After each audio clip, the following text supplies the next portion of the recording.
Hello students, आप सभी का स्वागत है। आज मैं tax planning and tax management में जिस टॉपिक पर आपके साथ चर्चा कर रही हूँ वो है tax planning in residential status, निवास स्थिति के लिए कर नियोजन। देखिए, निवास स्थिति में कर नियोजन को समझने से पहले एक बार हम इस बात पर वापस प्रकाश डालें कि निवास स्थिति का करदाता के साथ किस तरीके से संबंध है। हमने प्रीवियसली इस चीज़ को डिस्कस किया है कि करदाता की मुख्यतः 3 श्रेणी होती है: भारत में निवासी, भारत में असाधारण निवासी और भारत में अनिवासी। तो भारत में निवासी होने के लिए हमने क्या किया है कि अलग अलग करदाता के हिसाब से अपने पर्सन पढ़े थे, तो व्यक्ति में क्या क्या शामिल किया था: individual, HUF, firm, company, trust. तो इन सब को हम इनके अकॉर्डिंगली अलग अलग करदाता के लिए अलग अलग निवास स्थिति के लिए शर्तें निर्धारित की गई है। सबसे पहले हमने इंडिविजुअल को डिस्कस किया था कि इसमें 2 आधारभूत शर्तें थी और 2 अतिरिक्त शर्तें थी। करदाता जिस तरीके से उन कंडीशंस में को फुलफ़िल करता है उसके अकॉर्डिंग उसकी निवास स्थिति निर्धारित होती है। तो हमने आधारभूत शर्तों में क्या पढ़ा था कि गत वर्ष में वो कम से कम 182 दिन भारत में रहा हो, या तुरंत पूर्व के 4 वर्षों में कुल मिलाकर 365 दिन या इससे अधिक भारत में रहा हो, और गत वर्ष में वो कम से कम 60 दिन भारत में रहा हो। ये 2 आधारभूत शर्तें थी व्यष्टि के लिए।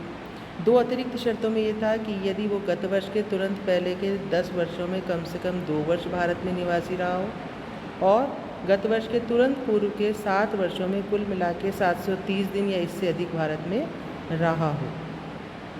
इस हिसाब से करदाता प्रथम जो 2 आधारभूत शर्तें हैं और जो 2 अतिरिक्त शर्तें हैं उनको किस तरीके से वो पूरा करता है, उस आधार पर हमने उसकी निवास स्थिति तय की थी।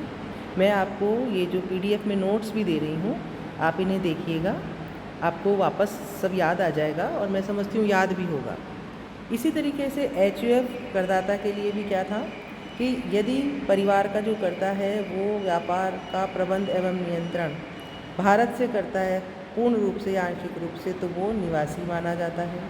इसी तरीके से मान लीजिए कि हिंदी अविभाजित परिवार का कर्ता गत वर्ष के तुरंत पूर्व के गत 10 वर्षों में कम से कम 2 वर्ष के लिए वो निवासी रहा हो या असाधारण निवासी रहा हो।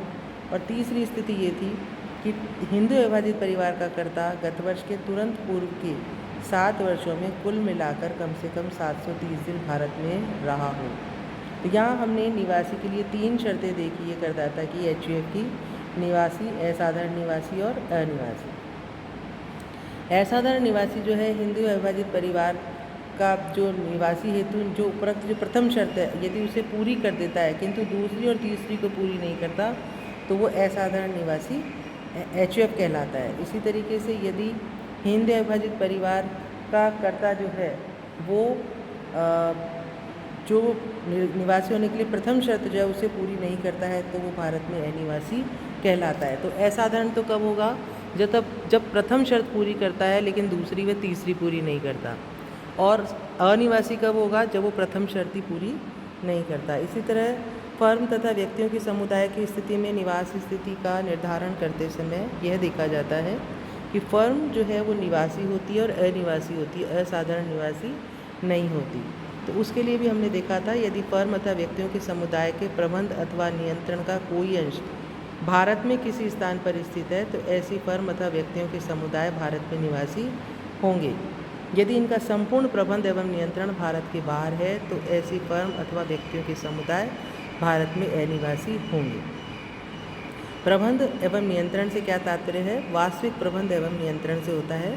केवल प्रबंध एवं नियंत्रण का अधिकार होना ही पर्याप्त नहीं है। इसके आगे हमने जो निवास स्थान के आधार पर करदाता पे जो कर का भार आता है उस पर भी हमने चर्चा पहले की है। उसके लिए भी मैंने आपको यहाँ ये सूचना दी है। अब हमें ये देखना है कि जब हम टैक्स प्लानिंग के पार्ट पर आते हैं, कर नियोजन के पार्ट पर आते हैं, तो वहाँ हमें किन किन बातों को ध्यान में रखना अनिवार्य है। जिससे कि एक करदाता अपनी आय को नियोजित कर सके, कर का नियोजन कर सके।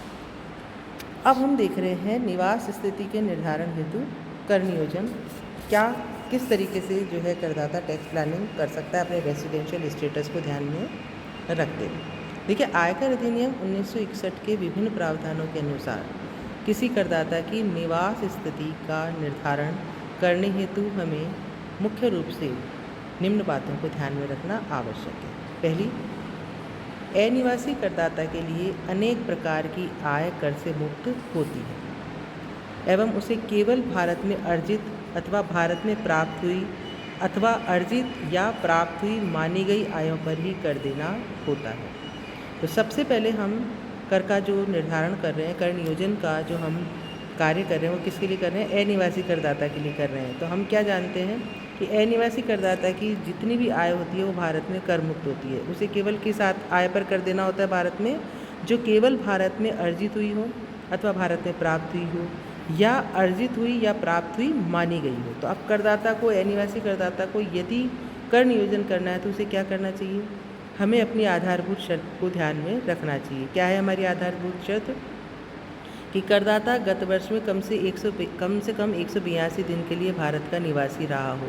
तो यहाँ अनिवासी करदाता को क्या करना चाहिए कि गत वर्ष में 182 दिनों से कम दिनों के लिए उसे भारत में रहना चाहिए और गत वर्ष के तुरंत पूर्व के 4 वर्षों में 365 दिन से कम भारत में रहना चाहिए। मान लो यदि वो गत वर्ष के तुरंत पूर्व के 4 वर्षों में वो 365 दिन की सीमा को पार कर चुका, उससे अधिक यदि वो भारत में रह चुका है तो उसे कम से कम गत वर्ष में 60 दिन से कम भारत में रहना चाहिए। ऐसी स्थिति में वो भारत का निवासी होगा ही नहीं और नहीं होगा तो उसकी किसी आय पर कर नहीं लगेगा। दूसरा, यदि करदाता को गत वर्ष में 60 दिनों की सीमा से अधिक दिनों के लिए भारत में रहना आवश्यक है तो ऐसी स्थिति में उसे क्या करना चाहिए? फरवरी के प्रथम सप्ताह में आना चाहिए एवं मई के अंतिम सप्ताह में विदेश जाना चाहिए, जिससे किसी भी गत वर्ष में वह 60 दिनों से अधिक भारत में ना रहे। यदि कोई, इसी तरह तीसरी स्थिति, यदि कोई भारतीय नागरिक भारत के बाहर सर्विस करने के लिए जा रहा है, सेवा देने के लिए जा रहा है, तो गत वर्ष के पूर्व के 4 वर्षों में वह निश्चित रूप से 365 दिन से अधिक भारत में रहा होगा, क्योंकि वो कब जा रहा है? गत वर्ष ही जा रहा है। परंतु यदि वह गत वर्ष में 181 दिन ही भारत में रहता है अथवा 182 दिन की शर्त को पूरा नहीं करता है तो ऐसी दशा में गत वर्ष के तुरंत पूर्व के 4 वर्षों में 365 दिन से अधिक रहने पर भी उसे अनिवासी ही माना जाएगा। क्योंकि 2 आधारभूत शर्तें हमारी, पहली क्या है कि वो कम से कम 182 दिन भारत में रहा हो और दूसरी ये है कि वो गत वर्ष के तुरंत पूर्व के 4 वर्षों में कुल मिला के 365 दिन और गत वर्ष में कम से कम 60 दिन से अधिक भारत में रहा हो। यदि कोई करदाता अनिवासी है तो उसकी विदेश में अर्जित आय पर कर नहीं लगेगा, परंतु यदि ऐसी आय प्रथम बार भारत में प्राप्त होती है तो उस पर कर लगता है। ऐसी स्थिति में अनिवासी करदाता को यह कोशिश करनी चाहिए कि वह आय प्रथम बार विदेश में ही प्राप्त हो जाए और बाद में वह अपनी आवश्यकता अनुसार इसे भारत में हस्तांतरित करवा ले। इसी तरह यदि कोई असाधारण निवासी भारत के बाहर व्यापार करता है तो उसकी आय तभी कर योग्य होगी भारत में जबकि उस व्यापार का नियंत्रण भारत में करता है। अतः ऐसा करदाता भारत में यदि अपने परिवार से मिलने या किसी अन्य कार्य से भी आता है तो उस समय उसे औपचारिक रूप से अपने व्यापार को नहीं संभालना चाहिए, अन्यथा व्यापार भारत में नियंत्रित माना जाएगा। अगला पॉइंट हमारा आता है कि यदि करदाता का कोई व्यापार भारत के बाहर नियंत्रित है एवं वह असाधारण निवासी है और उसके भारत में नियंत्रित व्यवसाय में कोई हानि है तो ऐसी हानि की पूर्ति करने हेतु किसी गत वर्ष में वह भारत से बाहर नियंत्रित व्यवसाय को भारत से भी नियंत्रित कर सकता है, क्योंकि उस दशा में ऐसे व्यापार से हुई आय से किसी अन्य भारत से नियंत्रित व्यापार की हानि को वो समायोजित कर सकता है। पहली दशा में यदि उसे लाभ था तो उसे क्या करना चाहिए कि आय को बाद में हस्तांतरित करवाना चाहिए। यदि उसे हानि है तो उसे भारत से अपने व्यापार का प्रबंध एवं नियंत्रण कर लेना चाहिए। ऐसी स्थिति में वो उस व्यापार की हानि को लाभ में से समायोजित कर सकता है। अगला जो हमारा बिंदु आता है वो आता है हिंदू अविभाजित परिवार की स्थिति में। देखो, यदि कोई हिंदू अविभाजित परिवार भी अपना व्यवसाय भारत के बाहर स्थापित करके, भारत से बाहर ही उसका प्रबंध नियंत्रण करके ऐसे व्यवसाय की आय को भारत से बाहर के क्षेत्र से, भारत के बाहर वो रख सकता है। यदि व्यवसाय का कर्ता निश्चित दिनों की सीमा से अधिक भारत में रहा है तो ऐसे HUF असाधारण निवासी के रूप में कर अधिनियम में वर्णित लाभों को प्राप्त कर सकते हैं। इसी तरह